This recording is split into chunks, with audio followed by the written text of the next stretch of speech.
Deixa eu ver aqui onde a gente parou. Nós paramos, eu vou comentar o versículo 7 ao 10, mas eu queria retomar a leitura, como eu faço, para a gente pegar o contexto de novo aqui, tá bom? Vamos lá no capítulo 20, versículo 1, e vamos ler até o versículo 10 ali. Então vi descer do céu um anjo que tinha na mão a chave do abismo e uma grande corrente. Ele segurou o dragão, a antiga serpente que é o diabo, Satanás, e o prendeu por 1000 anos. Lançou-o no abismo, fechou-o e pôs selo sobre ele, para que não mais enganasse as nações até se completarem os 1000 anos. Depois disso, é necessário que ele seja solto por um pouco de tempo. Então, tranquilo, aqui a gente viu, né, isso aí.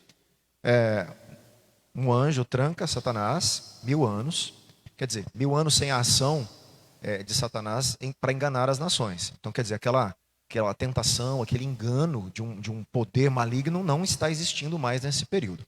Eu estou assumindo que o milênio é uma intervenção de Deus na terra presente antes do novo céu e da nova terra, literal, tá? Eu só normalmente não vou assim bater o pé que precisa necessariamente ser os 1000 anos exatos, tá? Mas isso não faz muita diferença. Mas é uma literalidade dessa implementação desse governo aí. Então são 1000 anos sem a ação de Satanás na terra, tá? Estou assumindo essa interpretação. Vi também tronos, e neste sentaram-se aqueles aos quais foi dada autoridade para julgar. Vi ainda as almas dos que foram decapitados por terem dado testemunho de Jesus e proclamado a palavra de Deus. Outra coisa que eu estou assumindo, que a igreja passou pelo tempo de 3 anos e meio, e alguns foram decapitados nesse período, né, foram perseguidos, martirizados. E parte da igreja martirizada, ela tem um papel importante justamente também no período do milênio, juntamente com toda a igreja. Então eu já estou assumindo essas interpretações daquilo que a gente falou semana passada. Estes são os que não adoraram a besta nem a sua imagem, e não receberam a sua marca na testa e na mão.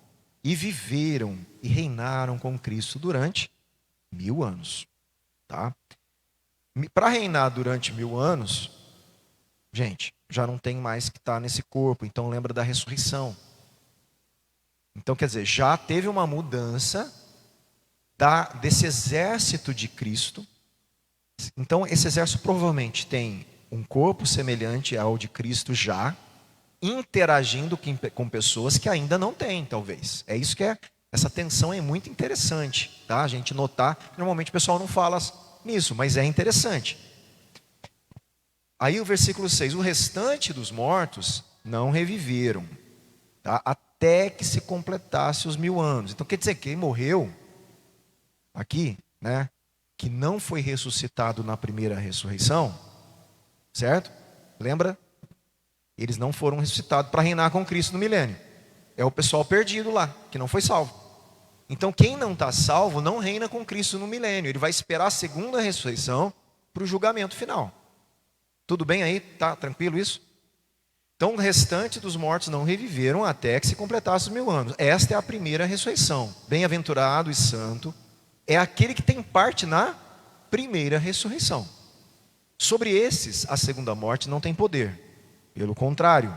Então quer dizer, a segunda morte, lago de fogo e enxofre. Sobre esses, o lago de fogo não tem poder.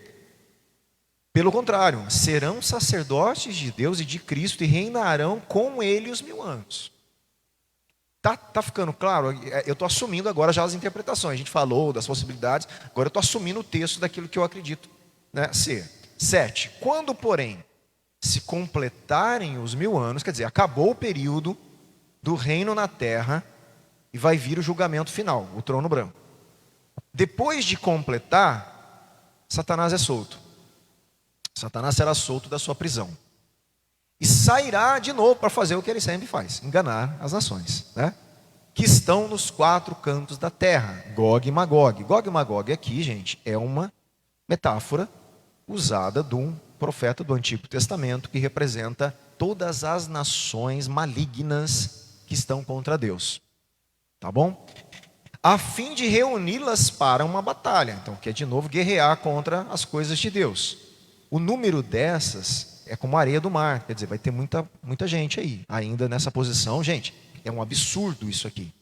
Depois de 1000 anos, Cristo reinando, você sabe o que é o governo desejado por todas as nações do mundo? Sabe o que é uma economia perfeita, né, toda a parte financeira perfeita, distribuição de renda, saúde perfeita, não tem morte, né, não tem mais enfermidade, maldição, quer dizer, tudo está organizado, a tecnologia não afeta mais, não é usada para as coisas ruins, só para glorificar a Deus. Gente, imagina um negócio que você espera de um governo muito melhor, né? E aí põe, sei lá, 10 vezes melhor, não sei quantas vezes melhor. Você fala, e eles experimentaram isso e depois negaram a Cristo de novo. É terrível. Aqui mostra a degradação da natureza humana, que precisa do julgamento final. Entende? Essa é a questão. Essa soltura de Satanás, ela tem um motivo. Mostrar que mesmo aqueles que viram a Cristo, o seu reinado perfeito, ainda o abandonam. Olha só um negócio terrível, né? Então, versículo 9. Marcharam então pela superfície da terra e cercaram o acampamento dos santos e a cidade amada. Porém, desceu fogo do céu e os consumiu. Quer dizer, todo o intento deles, né, de fazer mal a esse governo ali, representado aqui aos santos, a cidade amada. Aí a questão, né, da literalidade aqui, talvez, de Jerusalém. Né? Por quê? Porque entende-se, gente, se o milênio ele é literal, de um governo literal na terra, vai precisar de uma sede, de um governo que é sediado em algum lugar, apesar de todas as outras cidades como que se tivesse um modelo agora para imitar, entende? Subentende-se que a sede vai ser Jerusalém, até por todo o contexto histórico das profecias do Antigo Testamento, algumas parece que se cumprirão nesse período. Então, subentende-se que há uma literalidade da cidade santa aqui por causa do milênio literal. Né? Então, fica essa questão aí, né? É como que se eles vão atacar a sede do governo, que está na cidade amada, né? Então, os santos que estão ali, a hora que eles vão lá, os reis da terra, né, se reunindo de novo e vão tentar, como que agora está fazendo na Síria, né, o governo fez tirar o governo lá, botar para baixo e tal, simplesmente eles são consumidos, né? Cai fogo do céu e consome todo mundo. Quer dizer, não tem batalha, uma batalha é só um termo para dizer que eles estão se levantando contra Deus, mas imediatamente Deus consome. Né? O diabo que os tinha enganado foi lançado no lago de fogo e enxofre, onde já, olha só, a besta e o falso profeta já tinha sido vencido antes do milênio. Lembra? Eles já tinham sido vencidos. Nós já lemos a vitória de Cristo sobre a besta e o falso profeta. Eles já estão lá no lago de fogo. O único que ficou foi o próprio Satanás. O governo dele foi destruído. A Babilônia caiu. Olha só, lembra das coisas que nós lemos. Quer dizer, a Babilônia caiu, o governo bestial caiu, o anticristo caiu, os profetas todos sentenciados. Né? Agora está o próprio Satanás sendo solto depois do milênio, ainda enganando as nações e levantando as pessoas contra Deus de novo. Triste situação. E aqui sendo julgado e lançados no lago de fogo e enxofre, onde já se encontram a besta e o falso profeta, serão atormentados de dia e de noite para todo o sempre, tá? Deixa eu só voltar aqui para fazer, né, algumas observações mais dessa passagem aqui do 7 ao 10, tá bom? Nessa passagem nós encontramos 5 aspectos principais. Libertação de Satanás, ele é solto.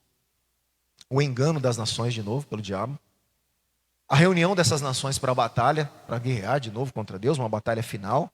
O cerco do povo de Deus pelas nações. As nações cercam, né, os santos e essa cidade amada. E o fogo que desce do céu para devorá-las, seguido pelo lançamento de Satanás num lago de fogo. Esse é o resumo desse bloquinho, né, de 7 a 10. O dualismo presente em Apocalipse é evidente, mas as forças do mal e do bem não são equivalentes. Você percebeu que não tem equivalência de força? Isso está claro para vocês? Isso é importante. Porque senão a gente cai naquela brincadeira que eu fiz, como se o diabo e Jesus estão lutando, né? Braço de guerra na mesma força, como se fosse uma luta. Não é uma luta justa. É uma luta de um ser muito mais poderoso com alguém que se rebela e está tentando fazer espernear o que ele pode, né? Para levar pessoas para o engano. Como ele não pode derrotar Deus, Satanás, o que ele quer fazer? Levar pessoas à imagem de Deus à destruição. E a tentativa dele é essa, né?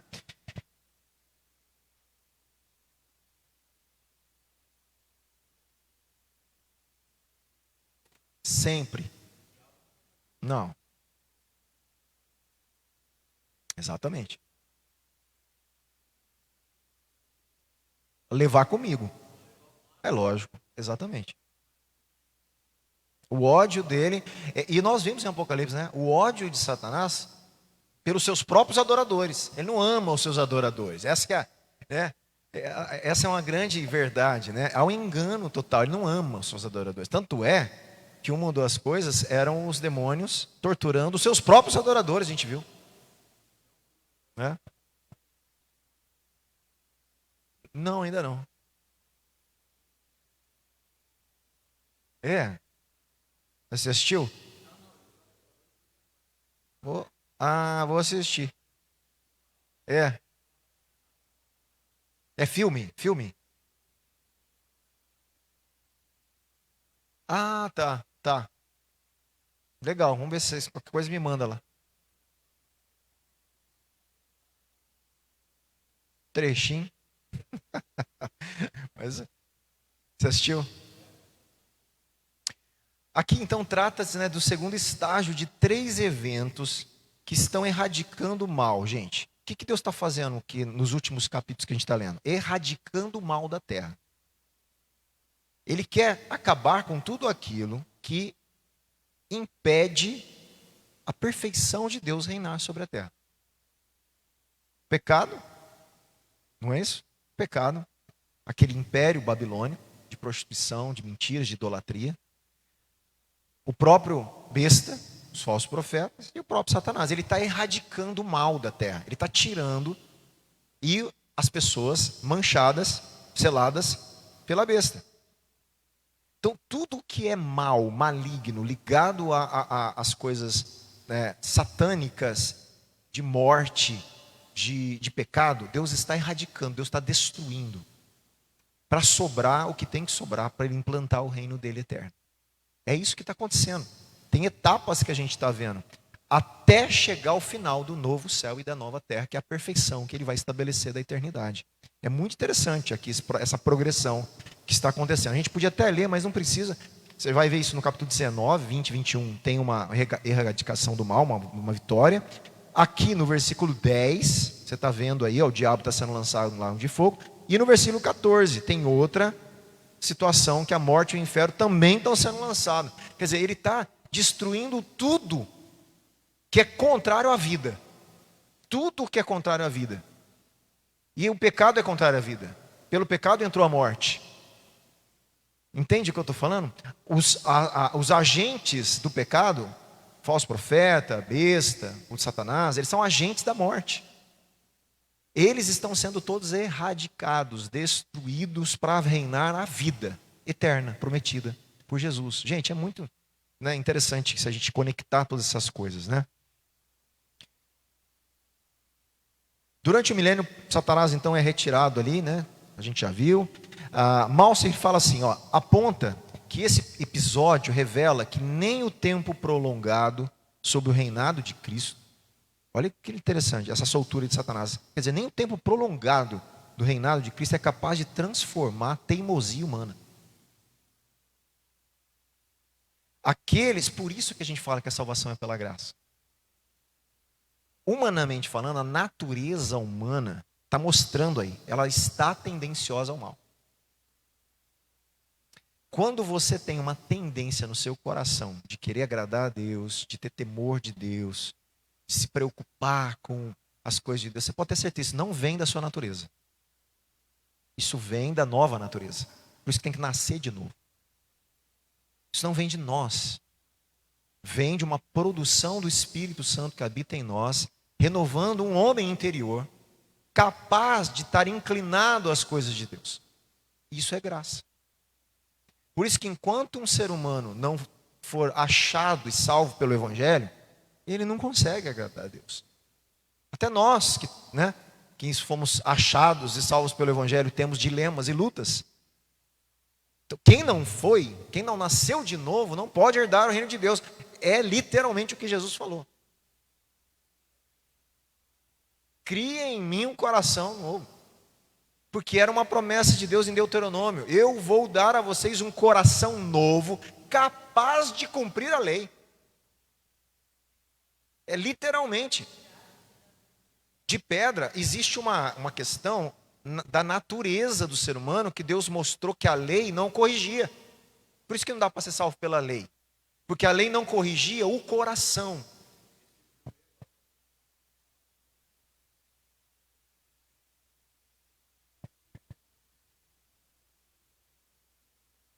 Exato. Você lembra que eu falei domingo? Entrego as paixões dele, os desejos dele. E dou uma estigadinha. Tá bom demais. Isso. Exatamente. Mas é isso aí. Exatamente. Não precisa do diabo, gente, para o ser humano fazer o que está ali, né? Ele faz, né? Acontece que o diabo ali, ele instiga a natureza. Então ele deprava, né? Porque ele está sendo instigado, está sendo ofertado. Jesus, no reinado dele, não oferta nada que instigue a natureza pecaminosa. Quando o diabo é solto, ele vai instigar a natureza. E outro, aquela graça também sai de novo, que estava contendo o pecado. Aí, de novo, você tem uma depravação da humanidade. Num período, de novo, no final, depois do milênio, gente. Esse é o grande absurdo aí que a gente está vendo, né? Então, Apocalipse 19, 17 a 21, aqueles que sobreviveram à carnificina, lembra? Morreu um monte de gente lá, as aves e tal. Quer dizer, aqueles que sobreviveram lá e viveram no milênio sem as tentações de Satanás, logo o seguirão assim que ele for liberto. Porque são aqueles que não faziam parte ativamente, a gente viu, do exército da besta, mas não quer dizer que estavam salvos. Eram os em cima do muro que não ativamente escolheram a besta, guerrear e tal, mas eles estavam ali. Vai sobrar esse povo. A hora que sobra, eles desfrutam do milênio, gente. Acaba o milênio, eles voltam a seguir Satanás. É um negócio complicadíssimo, né? Isso evidencia a profundidade da depravação humana. E olha o que eu vou falar. Justifica o castigo eterno como única solução. Não tem mais jeito. Eu ofereci tudo que eu podia para até o reino do meu Cristo perfeito. Entende? Que Deus chega numa situação que ele tem que julgar. Imagine se ele não julga. O próprio Satanás vai cobrar. Deus, você não é justo? Você não é justo? Você não tem que punir o pecado? Por que o senhor está permitindo aí? Deus é justo, ele não tem como não exercer uma punição, uma justiça eterna. Ele deu muita oportunidade. É o que José falou. Em todas as situações dos flagelos, nós vimos que no fundo Deus queria que as nações se arrependessem. Querendo ele de volta, né? Só que aí Deus faz o quê? O que eu falei domingo, Deus disciplina, Deus castiga para chamar a atenção da humanidade e deixa o ser humano entrar em buracos da vida, para a gente olhar para ele e falar: Deus, é o Senhor, me ajuda. E o ser humano às vezes, né, faz ao contrário, né? Como fez em Apocalipse, né? Amaldiçoaram ainda a Deus, né? Lembra disso? É terrível, né?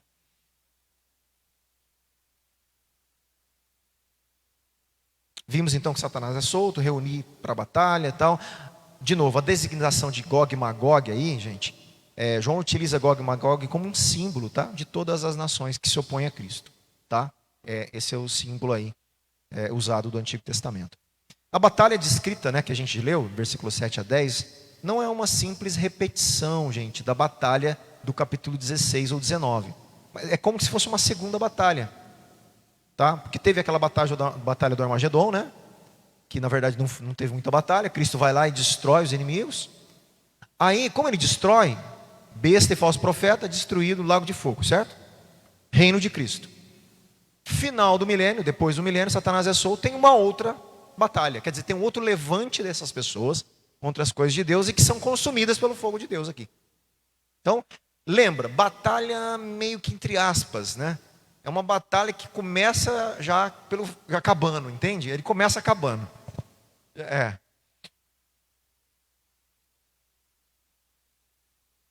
lá, ó, após o cerco, aqui o comentarista ele fala, né? Após o cerco a Jerusalém, simbolicamente chamada Cidade Amada, Deus intervém com um fogo que desce do céu e consome as nações. Finalmente, Satanás é lançado no lago de fogo, onde já estavam a besta e o falso profeta. O uso da palavra diabo, né? Em grego é diabolos mesmo, né? Reforça a natureza enganadora desse adversário, Satanás, e sua destruição completa assinala o fim definitivo do mal, um evento que confirma a soberania de Deus sobre toda a criação. Aqui está indo, né, para os finalmente. Deus está lavando, purificando realmente toda a terra aqui. A gente introduz.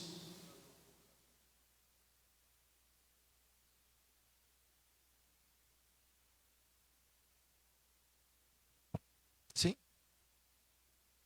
É.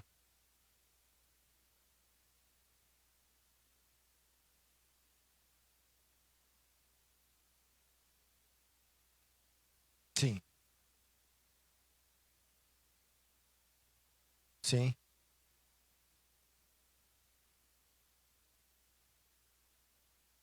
Exato. O que é esse tormento? É justamente o julgamento final deles, né? É esse julgamento que está acontecendo agora. Eles sabiam, né? Ali eles reconheceram que Jesus era capaz e era ele quem era o Filho de Deus. Eles estavam reconhecendo ali quem Jesus era e que ele tinha o poder justamente para fazer com que deveria acontecer, como Deus estava prometendo, o juízo deles, né? Quer dizer, a condenação eterna deles. É como se assim, senhor veio, chegou a hora então, e Jesus mostra que não, você percebe? Ele permite, não, é como se assim, a resposta é, não, pode ir para os porcos. Quer dizer, não chegou essa hora aí. Mas Jesus atormenta eles, a presença de Jesus atormenta, obviamente, por isso que eles se manifestam ali, né?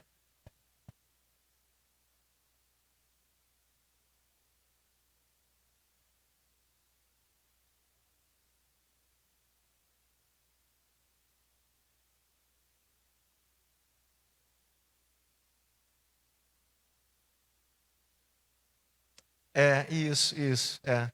Você vê como que é errado? O imaginário popular, né? É como se o diabo fosse, o Lago de Fogo fosse o rei dali, a casa dele, né? E ele está recebendo todo mundo para torturar. Na verdade, é a prisão dele, é a tortura dele. Foi criado para ele, não para o ser humano. E todos que depois seguiram vai junto. Mas essa é a grande questão, exatamente. Para você ver que tem muita coisa do imaginário nosso que foi construído de forma totalmente errada, fora do contexto bíblico, que a gente tem que reconstruir, né? E lendo, você vê que fica claro, né? Lendo, fica muito objetivo, exatamente, fica muito claro, né? O evento natural seguinte, né, após o lançamento de Satanás, a perdição eterna, é o julgamento, que a gente vai ver do versículo 11 para frente aqui, né? Deixa eu só ler aqui essa introdução e eu já leio o versículo 11 para frente. Ele fala assim: eu defendo, porém, que tal julgamento tem um aspecto interessante, ó. Isso aqui foi uma pergunta que foi levantada semana passada. Quem está sendo julgado? E aí a gente tem uma possibilidade de entender isso aqui, sugerida pelo comentarista, que eu quero entrar nessa questão aqui. Antes de falar que ele defende, vamos ler. Versículo 11, ó. Vi um grande trono branco. Ó, pegou a sequência cronológica? Existe uma sequência cronológica agora de eventos, não de datas. Existe uma sequência de eventos. Você vai ter destruição da besta, do falso profeta, dos reis da terra que estavam lá. Sobrou um pessoal. Jesus volta. Olha só o que eu estou falando. Arrebatamento. Jesus volta para reinar na terra.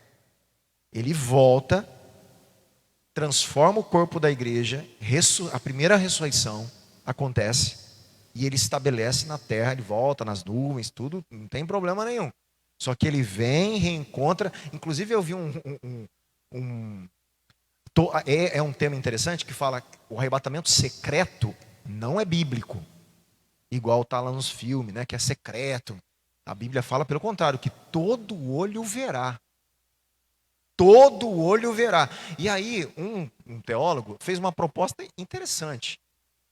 Ele falou assim, que Jesus, para ele, né, é óbvio que é da cabeça dele, tudo bem? Mas é interessante. Ele fala que Jesus nas nuvens vai passar, é como se ele rodasse o mundo inteiro, de cidade em cidade, arrebatando as pessoas e aparecendo em cada lugar. E ele vai reunindo a sua igreja nos ares. Olha que interessante. Porque aí tem a ver com aquela figura que eu falo, que ele volta para a cidade para reinar, para conquistar. Então ele vai rodando, ele calcula lá em 30 dias, ele faz um cálculo, né, de uma velocidade, de passando em todo mundo, em todos os lugares, tudo. E ele vai levando as pessoas, né, os salvos, e vai reunindo esses salvos, né, nos ares. E ele vai, todo mundo, o mundo inteiro vai ver. Fala, que todo mundo verá. Ele fala assim, mas aí pode ser pela internet. Ele falou, para mim não é nas nuvens, todo mundo vai ver. E para todo mundo ver, ele tem que passar no mundo inteiro. Eu achei interessante a sacada dele. E faz para mim muito sentido. E aí eu acredito que ele foi reunindo a sua igreja, reunindo, ressuscitando. E vai formando esse povo. E aí ele desce para a sede do seu reino, para reinar com os seus e estabelecer o seu governo milenar. Satanás amarrado a hora que ele volta. Aí o anjo vai lá e prende. Exato, eu achei interessante.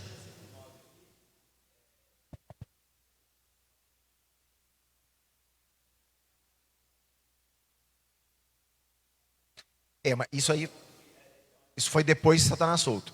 Depois do milênio já. Isso, depois do milênio. Isso. Sim, exato. É uma linguagem que como se fosse acampados, exato.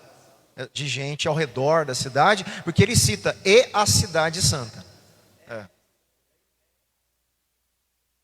Uma reunião em volta da cidade. Então é interessante. Você vê que é interessante essa. Eu nunca tinha ouvido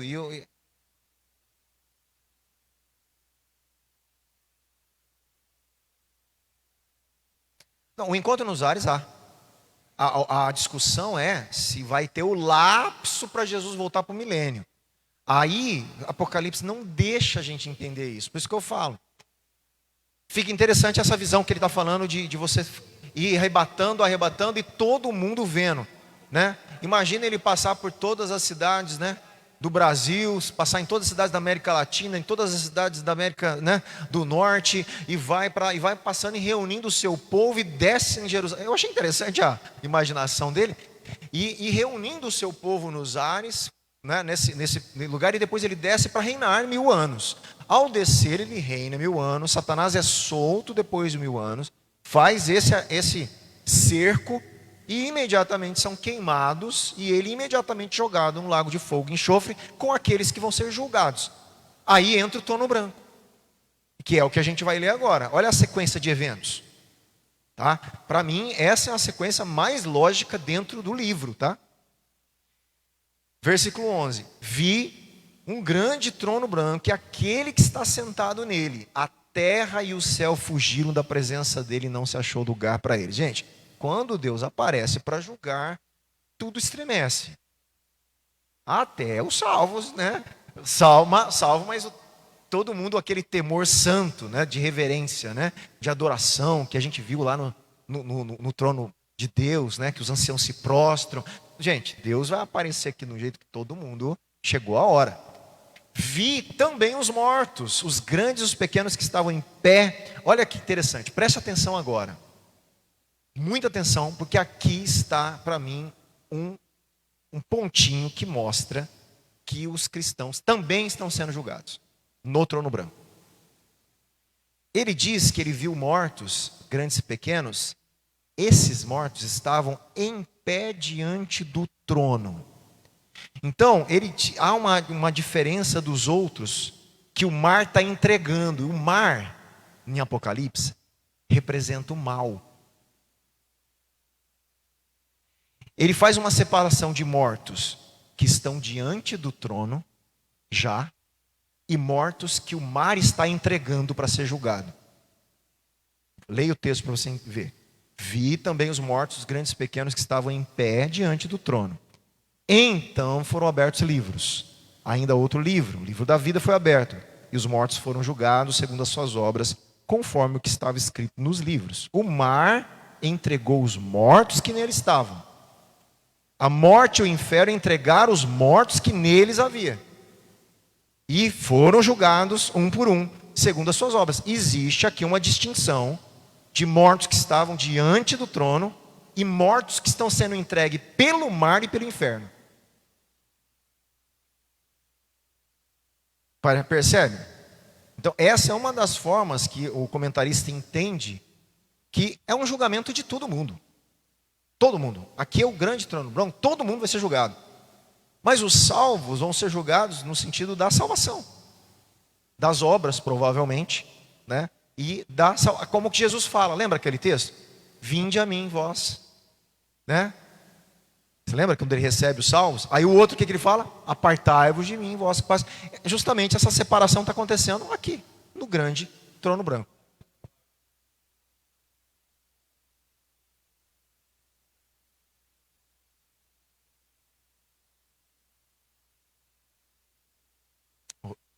Rodrigo Silva.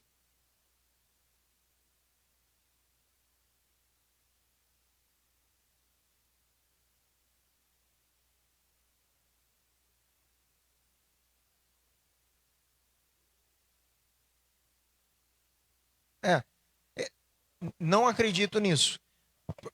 Por quê? Porque é óbvio que todos os mortos que morreram, que tá no mar, que foram queimados, cremados, todo mundo vai ressuscitar, né?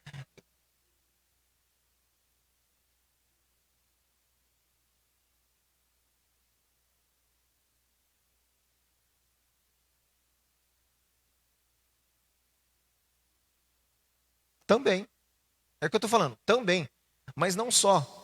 Aqui, por exemplo, você está agindo, gente, do mar, a morte e o inferno está entregando. E o povo que morreu na terra? Cadê? Está sendo entregue como? Não, gente que está na terra. Cadê o pessoal que morreu? O pessoal cremado, o pessoal que está enterrado, não está sendo ressuscitado agora? Porque a questão aqui, o mar, isso é importante. Por isso que a Bíblia fala lá no final, quando o reino de Deus chegar, fala assim: o mar já não existe. Você tem que entender que o mar, eu preguei um dia sobre isso, a literatura apocalíptica e a literatura hebraica, na cabeça do hebreu, o mar é símbolo do abismo, é símbolo da maldade. Por isso que as nações são representadas no mar. Então, o mar, ele tem na apocalíptica e no imaginário profético, no Antigo Testamento. Por isso que Deus, em Gênesis, o Espírito de Deus pairava sobre o abismo, a face do abismo. Eles temiam o abismo, era caos, era caótico. E tinha deuses do abismo, do caos, da maldade. Deus pairava sobre aquilo e colocava ordem. Então, na Apocalíptica é muito forte na literatura hebraica a figura do mar como uma representação de tudo aquilo que é desconhecido e da maldade. Por isso que o Leviatã está no mar, a serpente está no mar. Né? Você vai ver em Jó falando que o Leviatã está no mar. Você vai ver os profetas falando de monstros marinhos. Mas mundo marinho não existe, gente. Ele está falando de espíritos malignos e maldade que vêm do mar, da maldade das nações.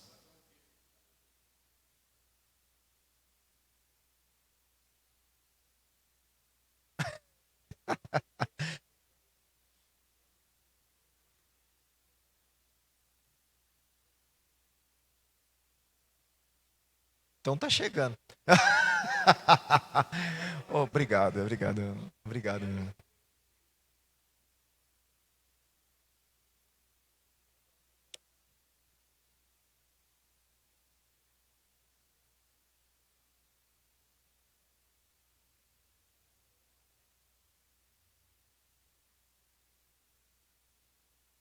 Tem uma crença nisso?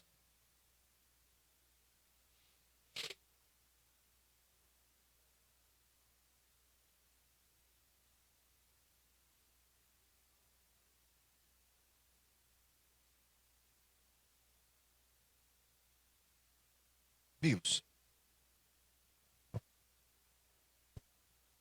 Do que estava. Então, você está levantando uma questão interessante, né?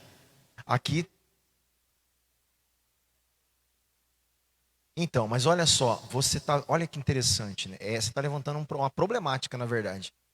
Só que aqui você percebe que os mortos, eles estavam diante do trono de Deus, né? Então, você tem uma distinção aqui. Aqueles que estavam diante do trono, aqueles que estão vindo do mar, aqueles que estão vindo da morte e aqueles que estão vindo do inferno.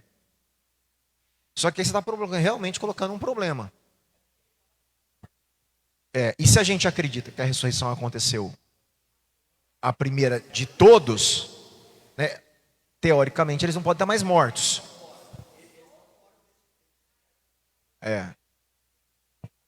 Já seria a segunda ressurreição. Se você parte por isso, e aí é uma interessante o que você está levantando, a gente estaria falando então de todos os perdidos, né?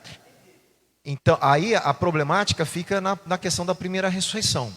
Se a primeira ressurreição, e a gente levantou isso, se é de toda a igreja, da face da terra, de todos os períodos, né? Não é isso? Ou se é a ressurreição que vai acontecer dos mártires para reinar, fica aquele incógnito que a gente levantou. A gente entendeu que era de todo mundo, que era o arrebatamento e a ressurreição, por causa do milênio. Então, eu acho ainda que é.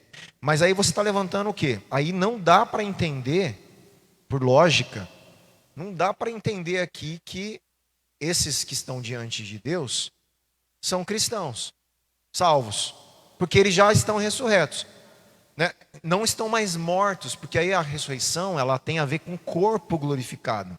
Ele poderia até chamar morto aqui, se não houvesse a ressurreição do corpo, porque aí são igual as almas dos mártires, eles estão mortos. Antes da ressurreição, mortos lá no pé do altar clamando. Mas depois eles são ressuscitados, e provavelmente nessa primeira ressurreição que a gente está falando. Aí se a lógica for essa, a gente quebra a argumentação de que o pessoal da ressurreição diante do trono também. A gente quebra essa quebra. Não, do texto faz sentido. Faz sentido.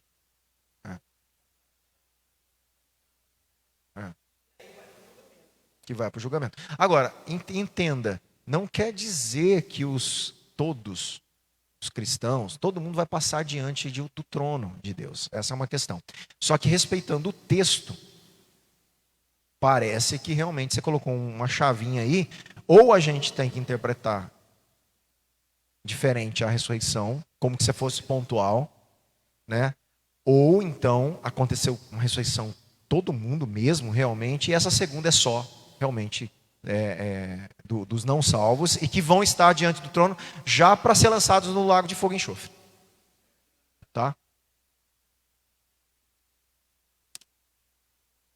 Isso. Vamos ver a argumentação que ele coloca aqui. No versículo 11, o grande trono branco. Esse evento, segundo os estudiosos, ocorrerá no final da história. João inicia a visão com a expressão característica, né? Então vi, né? O Kai Eidom, indicando uma nova cena.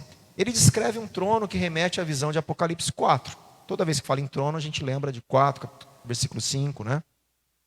Um trono no céu com alguém sentado sobre ele. Naquela ocasião, o trono enfatizava o quê? A majestade de Deus. Agora é apresentado como um trono do julgamento. possivelmente de Deus, considerando a ocorrência dessa imagem no livro. Em Apocalipse 5, Cristo está no meio do trono, de pé, sugerindo que ambos, pai e filho, estão envolvidos no julgamento. Aqui também do capítulo 22. Tem um teólogo aqui, um nome esquisito, observa que os evangelhos sinóticos apresentam Jesus como testemunha diante de Deus no julgamento final. Mas João, Deus confia o julgamento ao filho. Olha que interessante. Tem um momento que parece que é o pai que vai julgar, os sinóticos. João fala que o filho tem o poder de julgar. No Novo Testamento, Deus é descrito como juiz, em textos como Mateus, Romanos. Mas Cristo também é descrito como juiz em outros textos. Assim, João parece não querer identificar quem está no trono, mas destacar que tanto o pai quanto o filho participam do julgamento. Porque chega um momento que pai e filho estão exercendo funções semelhantes.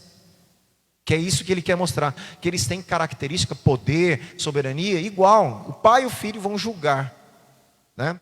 O trono é descrito como um grande trono branco, né? O adjetivo grande enfatizando o quê? Majestade, imensidão. Ao branco, obviamente, pureza, santidade.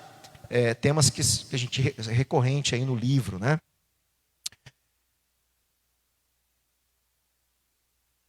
Antes que a nova era comece, então, a atual precisa o quê? Terminar. É isso que está acontecendo. Está terminando tudo as coisas dessa era caída, né? Isaías 51 fala assim, ó: os céus desaparecerão como fumaça, e a terra envelhecerá como se fosse uma roupa. É o que está acontecendo no desfecho disso. Vai acontecer aqui, está sendo preparado para haver como que se fosse uma destruição do céu antigo e da terra antiga. Todo o sistema antigo está sendo julgado, destruído, para nascer um novo céu, uma nova terra, né?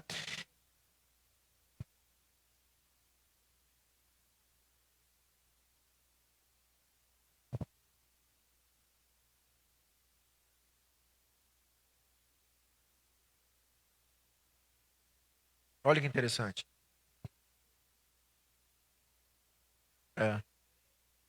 Olha que interessante.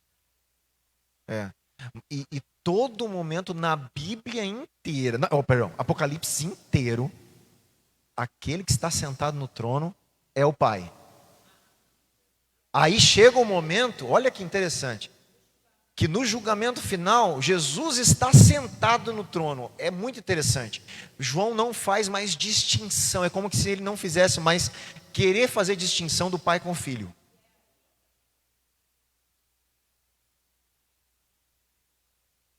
Que é uma característica também de Deus, que foi dada a Deus, Pai, dada a Jesus, no fim. Não, é muito interessante. Por isso que eu falo, negar a divindade de Jesus lendo Apocalipse é um negócio absurdo, é impossível. É impossível, né?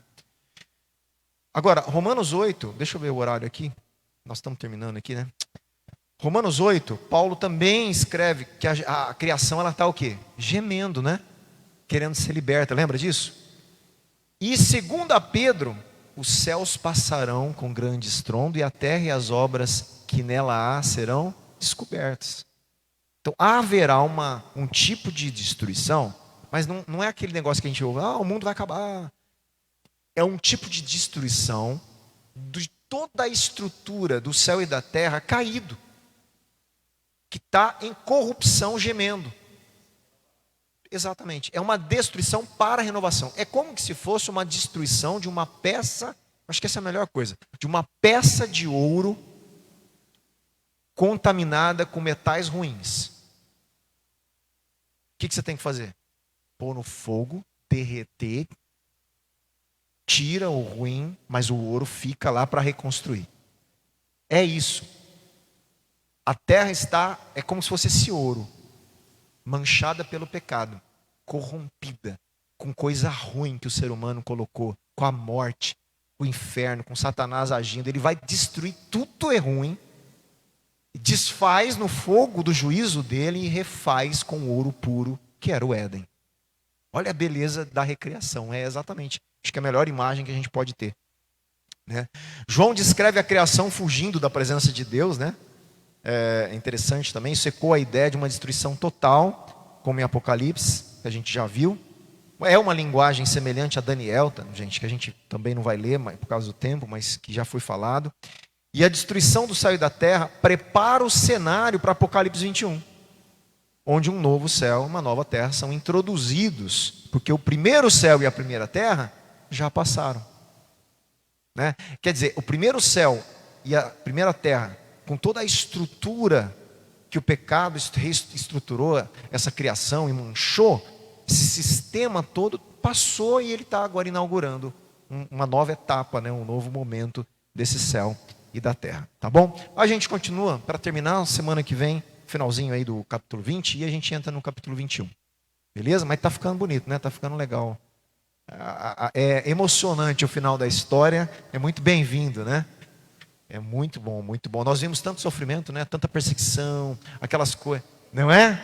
Exatamente, está na hora de Deus falar: estou refazendo tudo, fique em paz que no final vai dar tudo certo. A história cristã é essa: a gente sabe que tem sofrimento, aflição, dificuldade, mas a gente sabe o final, a gente sabe o final do filme. O filme é final feliz para nós, pelo menos, né? Para os que estão selados pelo sangue de Cristo aí, tá bom? Vamos desfrutar dessa esperança aí, em nome de Jesus. Deixa eu colocar aqui, gente, o parou aqui, para eu não me perder.